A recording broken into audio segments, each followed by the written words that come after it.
What if I told you that the last 5 major decisions you made, your career path, your relationships, even what you ate for breakfast, weren't actually your decisions at all?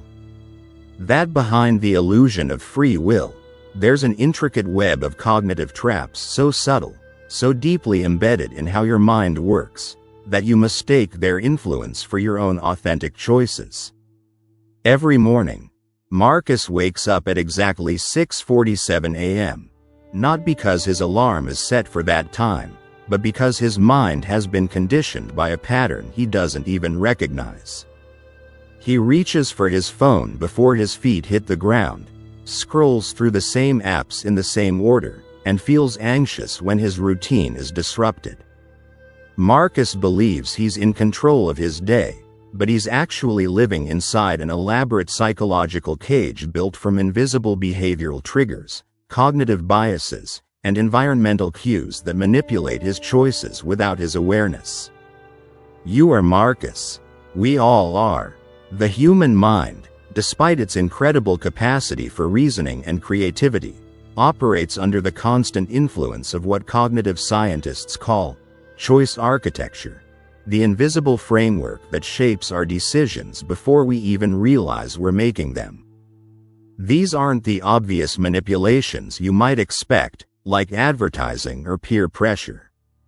These are far more sophisticated, operating at the level of neural pathways, unconscious associations, and evolutionary programming that predates conscious thought by millions of years. Understanding these invisible traps isn't just an intellectual exercise.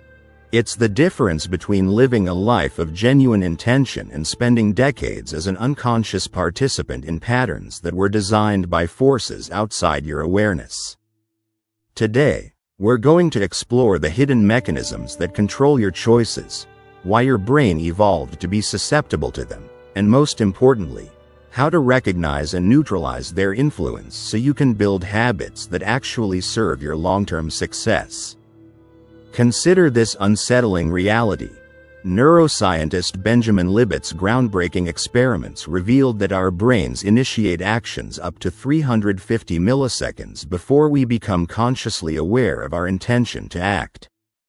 This means that by the time you decide to pick up your coffee cup, your brain has already committed to that action.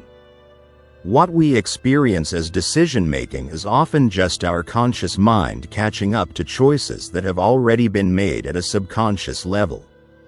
This temporal gap between unconscious initiation and conscious awareness creates a vulnerability, a window where external influences can hijack our decision-making process without triggering our analytical defenses. The result is what behavioral economist Richard Thaler calls libertarian paternalism, the idea that while we maintain the freedom to choose, the context in which we make those choices has been carefully engineered to guide us toward specific outcomes. But here's where it gets more complex than simple manipulation. These invisible traps aren't just imposed on us by marketers or institutions. Many of them are built into the very architecture of human cognition, evolutionary shortcuts that once helped our ancestors survive but now often work against our modern goals. Take the phenomenon of temporal discounting, our tendency to overvalue immediate rewards and undervalue future benefits. When Sarah decides to skip her morning workout to sleep an extra 30 minutes, she's not making a conscious choice to sabotage her fitness goals. Instead, her brain's reward system, designed to prioritize immediate survival needs, is automatically weighing the certain pleasure of continued sleep against the abstract future benefit of improved health. The present moment always wins this competition unless we understand how to restructure the choice architecture. The trap becomes invisible because it operates through what psychologists call System 1 thinking, the fast, automatic, intuitive decision-making system that handles most of our daily choices. System 1 is incredibly efficient, processing thousands of decisions per day without conscious effort, but it's also highly susceptible to environmental cues, emotional states, and cognitive shortcuts that can lead us astray. Environmental design plays a massive role in these unconscious influences.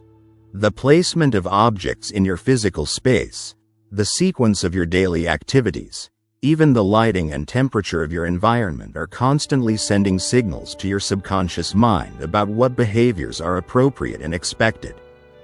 A cluttered desk doesn't just look messy, it actually increases cognitive load and makes focused decision-making more difficult. A gym bag left visible by your door doesn't just remind you to exercise. It primes your brain to associate leaving the house with physical activity.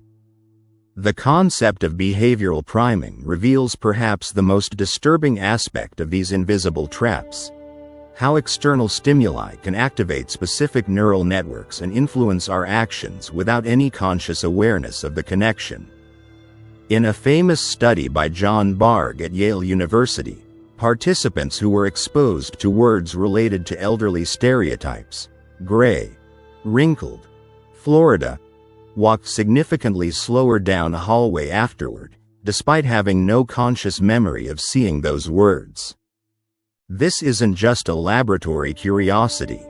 Priming effects shape your daily life in profound ways. The music playing in a store influences how much you spend and what types of products you choose.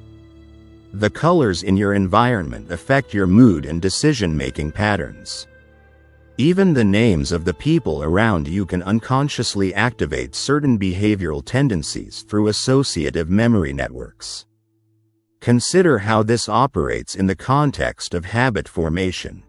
James, a software engineer, struggles with procrastination despite his best intentions to be more productive.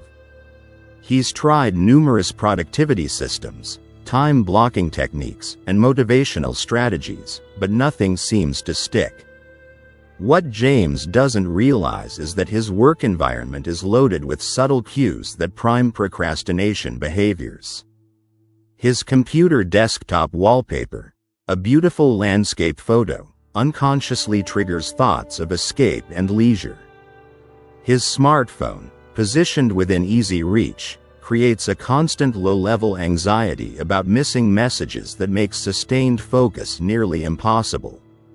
Even his comfortable desk chair, which he chose for its ergonomic benefits, signals to his brain that this is a place for relaxation rather than intense mental effort. The invisible trap here isn't any single element, but the cumulative effect of an environment that has been unconsciously optimized for distraction rather than focus. James's conscious mind wants productivity, but his subconscious is receiving hundreds of microsignals that suggest otherwise. This is where the science of neuroplasticity becomes crucial. Every repeated behavior strengthens specific neural pathways through a process called long-term potentiation. When you perform the same action in response to the same environmental cues repeatedly, you're literally rewiring your brain to make that response more automatic and less conscious. Over time, what started as a conscious choice becomes an unconscious reflex. But here's the fascinating part. This same neuroplasticity that creates invisible behavioral traps can be deliberately harnessed to create positive behavioral patterns. The key is understanding how environmental cues, emotional states, and cognitive priming can be intentionally designed to support rather than sabotage your goals. Dr. Wendy Wood's research at USC reveals that approximately 43% of our daily behaviors are performed automatically, without conscious deliberation. This means that nearly half of your life is running on autopilot, guided by environmental triggers and unconscious associations that were formed through previous experiences. The question isn't whether you'll be influenced by invisible forces, it's whether you'll understand and direct those forces or remain unconscious of their control over your life. Perhaps the most sophisticated invisible trap is our own belief in our rationality. We tell ourselves stories about why we make the choices we do, creating elaborate post hoc justifications that feel completely convincing but often have little relationship to the actual forces that drove our behavior. This phenomenon, known as confabulation, isn't conscious lying. It's the brain's automatic attempt to create coherent narratives that explain actions that were actually driven by unconscious processes.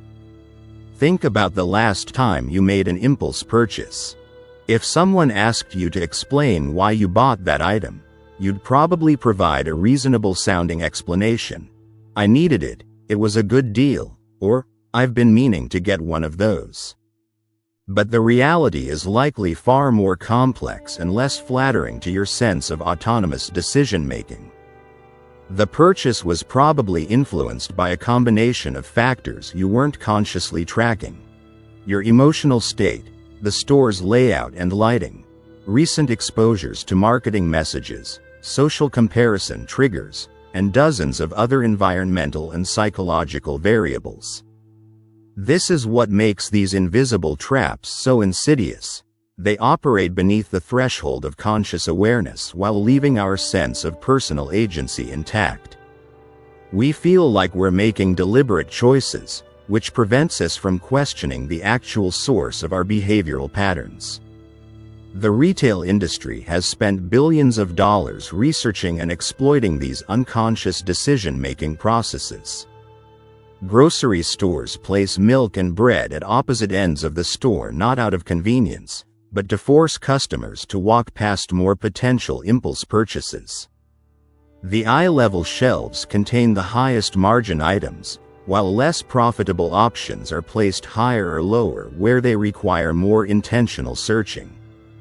Even the size of shopping carts has been calibrated to influence purchasing behavior. Larger carts make your purchases look smaller in comparison, encouraging you to buy more to reach what feels like an appropriate amount. But these same principles operate in every area of your life, not just in commercial contexts.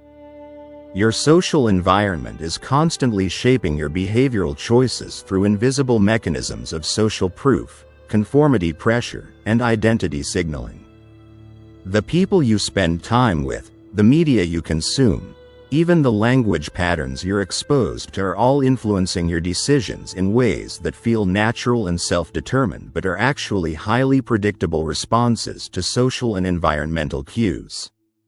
Rachel, a marketing professional, believes she maintains a healthy work-life balance through conscious effort and good time management.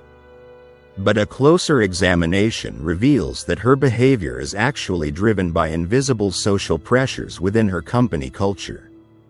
She stays late not because her work requires it, but because leaving at 5 p.m. feels socially awkward when most of her colleagues remain at their desks.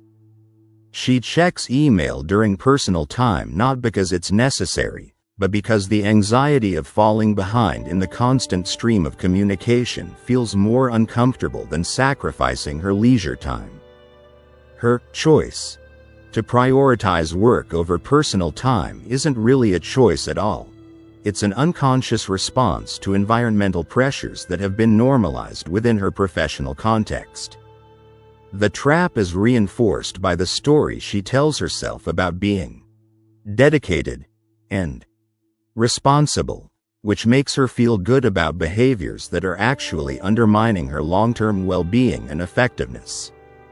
This narrative self-justification prevents her from recognizing the external forces shaping her decisions and developing strategies to counteract them. Escaping these invisible traps requires a fundamental shift from trying to rely on willpower and conscious decision-making to designing environmental and psychological systems that make beneficial choices automatic and detrimental choices more difficult. This is the essence of what James Clear calls environment design, structuring your physical and social surroundings to support the behaviors you want rather than fighting against unconscious influences through sheer mental effort. The first strategy involves conducting what I call a behavioral audit of your current environment. This means systematically examining the cues, triggers, and choice points in your daily routine to identify where invisible influences might be operating. Start by tracking your automatic behaviors for a week without trying to change anything. Notice what you do immediately after waking up, how you move through your living space, what triggers certain emotional states, and when you find yourself making choices that surprise you upon reflection. For example, David discovered that his afternoon energy crashes weren't caused by natural circadian rhythms, as he had assumed, but by a series of environmental factors he hadn't consciously connected. His office faced a window that received harsh direct sunlight between 2 and 4 p.m., creating subtle eye strain that increased mental fatigue. His habit of eating lunch at his desk meant he never got a psychological break from work mode, preventing the natural restoration that comes from changing contexts.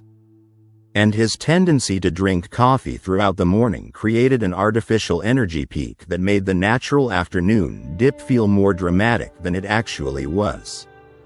The invisible trap wasn't any single factor, but the interaction between multiple environmental and behavioral patterns that created a predictable energy crash. Once David understood this system, he could redesign it, relocating his desk to avoid direct sunlight, establishing a lunch break routine that included a brief walk outside, and timing his caffeine intake to complement rather than fight his natural energy rhythms. The second strategy focuses on what behavioral scientists call friction design, making unwanted behaviors more difficult and desired behaviors easier through small environmental modifications. This isn't about eliminating choices, but about changing the default options and effort requirements associated with different behavioral paths. If you want to reduce social media usage, don't rely on willpower to resist the urge to check your phone. Instead, increase the friction by logging out of apps after each use, moving social media apps off your home screen, or using website blockers during focused work periods. If you want to exercise more consistently, decrease the friction by preparing your workout clothes the night before, choosing a gym that's on your commute route, or investing in home equipment that eliminates travel time. The key insight is that small changes in environmental friction can produce disproportionately large changes in behavior because they work with, rather than against, your brain's natural tendency to take the path of least resistance. The third strategy involves cognitive distancing, developing the ability to observe your own thought processes and behavioral impulses with detachment rather than immediately acting on them. This isn't about suppressing unwanted thoughts or urges, which research shows is largely ineffective and often counterproductive. Instead, it's about creating a brief pause between stimulus and response that allows your conscious mind to evaluate whether your automatic behavioral impulse aligns with your longer-term goals.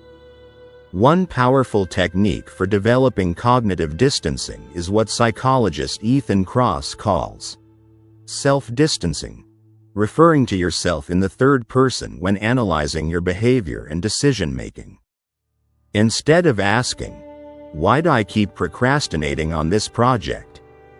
ask, "Why does your name keep procrastinating on this project?" This simple linguistic shift activates different neural networks associated with analytical thinking rather than emotional reactivity, making it easier to see patterns and influences that remain invisible when you're fully identified with your immediate experience. The ultimate goal isn't to eliminate all unconscious influences on your behavior. That would be neither possible nor desirable, since many automatic processes serve important functions and free up cognitive resources for more important decisions. Instead, the objective is to become conscious of which unconscious influences are operating in your life and to deliberately design systems that align those influences with your values and long-term objectives. This requires what I call metacognitive awareness, the ability to think about your thinking, to observe your behavioral patterns from a systems perspective rather than getting caught up in the immediate experience of individual choices. Most people live their entire lives inside their automatic behavioral patterns without ever stepping back to examine the invisible forces that shape those patterns. Developing this metacognitive awareness is a skill that improves with practice. Start by identifying one area of your life where you feel like your actions don't consistently align with your intentions. Maybe it's health behaviors, work productivity, or relationship patterns.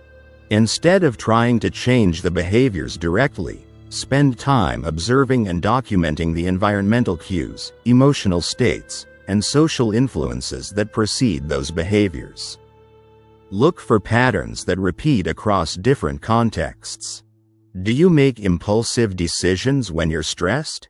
Are there certain times of day when your self-control is consistently lower? Do specific environments trigger particular behavioral responses? Are there people in your life whose presence seems to activate certain versions of yourself? Once you identify these patterns, you can begin to design interventions that work at the level of causes rather than symptoms. If stress triggers impulsive decision-making, develop stress management systems rather than trying to resist impulses through willpower. If certain environments trigger unwanted behaviors, modify those environments or develop strategies for navigating them more consciously. The final piece of this puzzle involves recognizing that mastering your behavioral patterns is an ongoing process rather than a destination. The invisible forces that shape human behavior are constantly evolving as technology advances, social norms shift, and new environmental pressures emerge. What worked to maintain conscious choice in one phase of your life may become inadequate as your circumstances change. This is why building what psychologists call behavioral flexibility, the ability to adapt your behavioral strategies as conditions change, is more valuable than trying to establish perfect habits that work in all situations. Behavioral flexibility requires maintaining awareness of your own behavioral patterns while remaining open to adjusting those patterns when they no longer serve your goals. The invisible traps that control your choices without your knowing are real and pervasive, but they're not insurmountable. By understanding how environmental cues, cognitive biases, social influences, and neurological patterns interact to shape your behavior, you can move from being an unconscious participant in these systems to being a conscious architect of your own behavioral patterns. The question isn't whether you'll be influenced by forces beyond your immediate awareness, you will be. The question is whether you'll understand and direct those forces or remain their unconscious subject. The choice, perhaps ironically, is yours to make. But only if you first recognize that most of what feels like choice is actually the result of invisible systems that can be understood, modified, and ultimately harnessed to serve your deepest values and highest aspirations.